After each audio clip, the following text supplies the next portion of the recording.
मनुष्य को केवल अपने कर्म पर ही विश्वास करना चाहिए। कर्म श्रेष्ठ होगा तो फल भी वैसा प्राप्त होगा।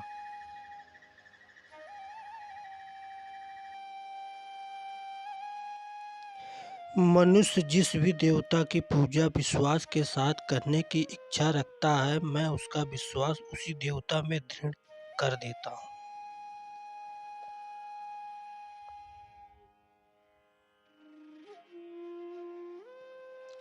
यह सृष्टि कर्म क्षेत्र है। बिना कर्म किए यहाँ कुछ भी हासिल नहीं हो सकता।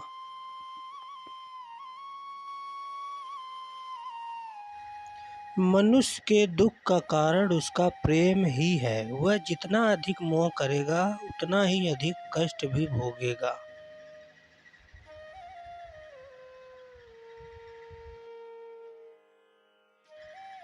ईश्वर ही भूत, वर्तमान और भविष्य के सभी प्राणियों को जानता हूँ, किंतु वास्तविकता में उस परमात्मा को कोई नहीं जानता।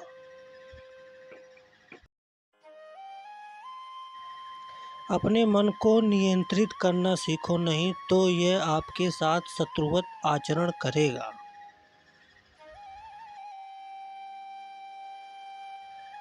कुछ वस्तु लेना उसी इंसान से सही रहा है जो बदले में किसी वस्तु पाने की लालसा न रखता हो।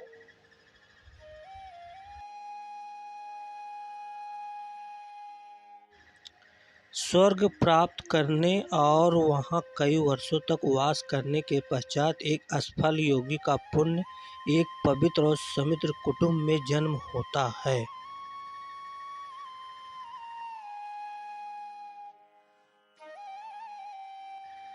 धरती पर मनुष्य का जन्म किसी विशेष उद्देश्य के लिए होता है, और जो उस कर्म से वंचित रहता है उसे मोक्ष नहीं मिल पाता है। भाग्य के भरोसे केवल वही लोग बैठे रहते हैं जो जीवन में कुछ करने के लिए अंदर से प्रेरित नहीं होते हैं।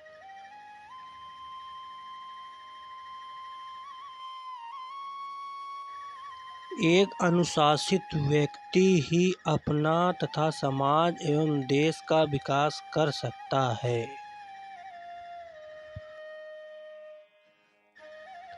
केवल मन ही किसी का मित्र और शत्रु होता है, इसलिए मन पर नियंत्रण होना अति आवश्यक है।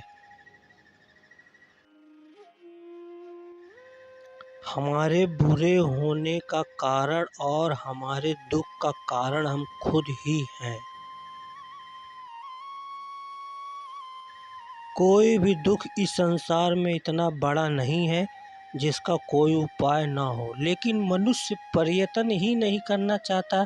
वह जल्दी ही हार स्वीकार कर लेता है। जो चीज़ हमारे दायरे से बाहर हो उसमें समय गंवाना मूर्खता ही होगी। श्रेष्ठ बनना भी एक महानता है, क्योंकि समाज में लोग श्रेष्ठ पुरुषों का ही अनुसरण करते हैं।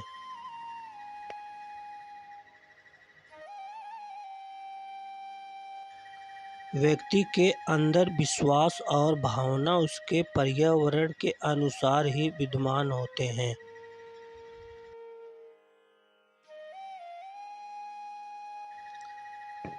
इस दुनिया में कर्मयोग ही वास्तव में श्रेष्ठ रहस्य है। अपनी बुद्धि का प्रयोग हमेशा समाज कल्याण के लिए निस्वार्थ भाव से करना चाहिए।